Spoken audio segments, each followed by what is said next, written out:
मेरे को नंगा करके पेड़ से लटका के पीटा, मेरे लैट्रिन वाली जगह पे पेट्रोल डाला और मुस्लिम नेम ही काफ़ी है दहशतगर्द साबित करने के लिए। मतलब उन्होंने मजबूर किया मुझे कि मैं आईबी के लिए इन्फॉर्मर और सीक्रेट एजेंट के तौर पे काम करूं। पुलिस किसी को पकड़ के लाती है, मीडिया उसको मोहर लगा देती है। 2 अलबदर के दहशतगर्द पकड़े गए, क्योंकि दहशतगर्द साबित करने में पुलिस का रोल 10% होता है, 90% मीडिया का रोल होता है।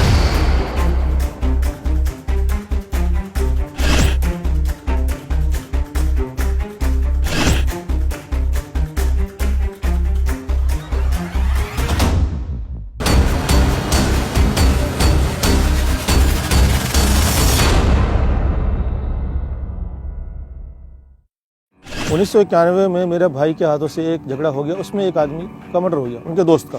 उसके सिलसिले में वो 25 सालों से जेल के अंदर है। मैं वहाँ उनसे मिलने जाया करता था, तो वहाँ से पुलिस वालों ने मुझे वॉच करना शुरू किया। किडनैप करके मुझे ले गए मोरिस नगर क्राइम ब्रांच में।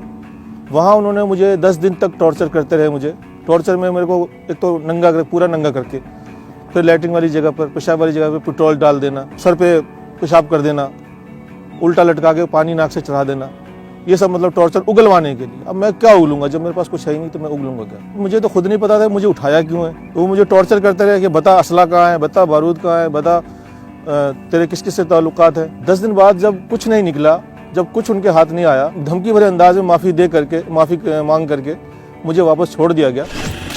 उसके ठीक 4 महीने बाद क्राइम ब्रांच चाणक्यपुरी वो मुझे उठा के ले जाता है। सेम वही कहानी दोहराई जाती है। 8 दिन बाद वो भी इसी तरह माफ़ी मांग करके, भाई हमने गलत आदमी उठा लिया, हमें गलत इन्फॉर्मेशन मिली और आपका कुछ नहीं निकला, तो हम आपको छोड़ रहे हैं, लेकिन आप जो है आगे हमारे खिलाफ मत जाना। अब हमारी इतनी हैसियत नहीं थी कि हम उनके खिलाफ जाते, तो हमारे फादर ने जो भी कंप्लेंट की थी उस वक्त भी वो वापस ली गई।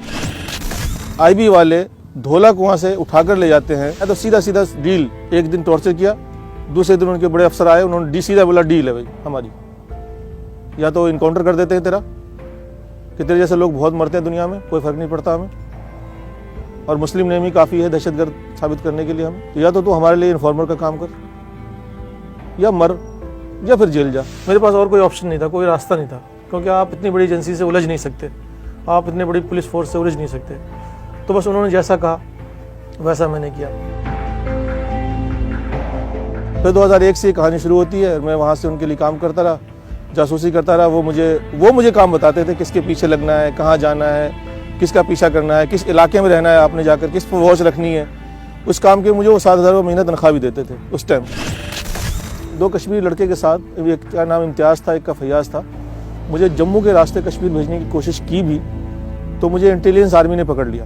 फिर जब उनको पता लगा कि आईबी के लोग हैं, आईबी के लोग छुड़ाने गए वहाँ मुझे स्पेशल गाड़ी से, हाँ कश्मीर, जम्मू बैरवाल थाना। आज मुझे थाना भी याद है, क्योंकि वहाँ मेरे साथ टॉर्चर काफ़ी हुआ था। उसके बाद उन्होंने कहा भाई रिस्क वाले रास्ते से मत भेजो इसको, इसका पासपोर्ट और वीज़ा बना के भेजते हैं कि भाई आपको पाकिस्तान जाना है, इन लोगों के बीच में रहना है, दहशतगर्दों के, वहाँ ट्रेनिंग करनी है, इनके बीच के राज आपको मालूम करने हैं, और फिर वापस आके हमें बताना है।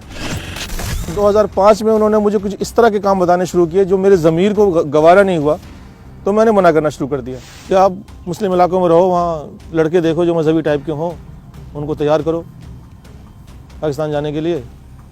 भेजने का रास्ता हम बताएंगे, जब वो वहाँ से वापस आएंगे हम उनको पकड़ लेंगे या मार देंगे, जो भी करेंगे, आपका इनाम आपको मिल जाएगा, बात ख़त्म। मैंने मना किया, मैंने कहा ये तो इंसानियत से गिरी हुई इंसानियत सोच बात हो जाएगी कि भाई देखो। तो मैंने इस काम के लिए मना किया, तो उनको लगा कि ये तो हमारा राज भी जान चुका है और हमारे लिए किसी काम का भी नहीं है, यूज़ एंड थ्रो है, या जिसको तो यूज़ करने के बाद आप डस्टबिन में फेंक दो। तो तिहाड़ जेल डस्टबिन है, इससे अच्छी जगह फेंकने के लिए और क्या मिलेगी। 2005 में 12 दिसंबर को 4 बजे के आसपास मेरे पास फ़ोन आया कि आप अपनी तनख्वाह तो ले जाओ आकर के यार। उसके बाद 4 बजे एक गाड़ी आती है सफ़ेद रंग की, उसमें 5-6 लोग होते हैं, मुझे बैठने के लिए कहते हैं। मैं बैठ जाता हूँ, क्योंकि मेरे अपने लोग हैं वो।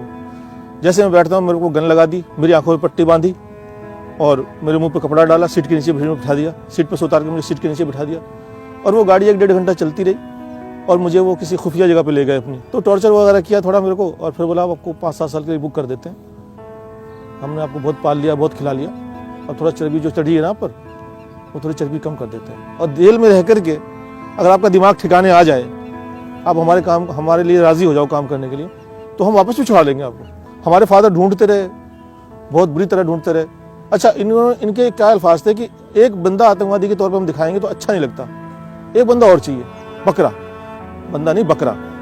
तो उस बकरे के तौर पर मेरे मुकदमेवार को, जो मेरा मामू का लड़का है, तो उसको 22 दिसंबर को उठाया कश्मीरी गेट से, फिर उसको लाके भी मेरे साथ रख दिया। 9 फरवरी को स्पेशल सेल के लोग आते हैं, आईबी वाले उनके हैंडओवर करते हैं हमें, वो हमें बाईपास ले जाते हैं, आंखों में पट्टी बांध के, वहाँ हमारी पट्टी खोलते हैं, वहाँ पर लीगल अरेस्टिंग हमारी दिखाते हैं, और असला बारूद और बैग जो हम तो घर से खाली हाथ गए थे, ये पता नहीं बैग कहाँ से आ गया, सामान ये कहाँ से आ गया, ये तो पुलिस ज़्यादा बेहतर जवाब दे सकती है इसका। बस वहाँ पर शोर मचा दिया गया, अलबदर के 2 खूंखार आतंकवादी पकड़ लिए, अलबदर के 2 खूंखार आतंकवादी पकड़ लिए, भीड़ इकट्ठी कर ली, और जो भी कार्रवाई, जो लीगल कार्रवाई होती है 2 महीने बाद, गैर कानूनी हिरासत में रखने के बाद जो लीगल कार्रवाई उन्होंने 2 महीने बाद की। हमारा दिमाग तो सुन हो रखा था कि हमारे साथ ये हो क्या रहा है। जो बैग उन 2 लड़कों के साथ पकड़े गए थे वो हमारे सामने खोल दिया, मीडिया के सामने शोर कर दिया, आतंकवादी आतंकवादी, पूरी दुनिया में हमें बदनाम कर दिया। घर में कमाने वाला मैं 10 लोगों का परिवार में अकेला था, वो बर्बाद हो गए सारे, भूखे मरे। फिर मेरी वाइफ ने लोगों के घरों में जाके काम किया, बर्तन मांजे, क्या क्या किया उसने, कैसे कैसे ज़िंदगी गुजारी वो मैं 5 साल नहीं बता सकता कि उसने 2-2 दिन भूखी रहे बच्चों के स्कूल नहीं गए वो 5-4 साल। मीडिया को बहुत बड़ा जिम्मेदार मानता हूँ। पुलिस किसी को पकड़ के लाती है, मीडिया उसे मोहर लगा देती है। अरे अभी कोर्ट ने प्रूफ नहीं किया, कोर्ट पे इल्ज़ाम साबित नहीं हुआ, कोर्ट ने अभी बात गई नहीं, और आपने पहले ही साबित कर दिया, मोहर लगा दी। और मुसलमान है तो हर कोई मान भी लेता है, मुसलमान है दहशतगर्द होंगे। उसके बाद हम लोगों को जेल भेज दिया गया। पुलिस वालों को पता था इनकी हैसियत नहीं वकील करने की, उन्हें पता था सरकारी वकील ले लेंगे और चुपचाप सज़ा खा करके 5-7 साल 10 साल जो भी होगी चुपचाप अपना घर बैठेंगे। लेकिन इस बीच में इंसानी हमदर्दी के नाते एक सुफियान साहब एडवोकेट हैं, उनको जो पता लगा मेरे मामले का, और जो मेरा मुकदमेवार था, मेरे साथ मेरा भाई था, वो थोड़ा अच्छी फैमिली से बिलोंग करता है, तो उनके भाइयों ने बहुत मेहनत की, उनके भाइयों ने वकील खड़े किए, उन्होंने हाई कोर्ट में एप्लीकेशन लगाई इस बात के लिए कि इस केस की दोबारा जांच की जाए कि ये झूठा केस है, सीबीआई के हैंडओवर किया जाए। और उस वक्त के जो जज साहब थे उन्होंने माना, सबूत देखते हुए, कि ये पहली नज़र में लगता है कि ये झूठा केस है।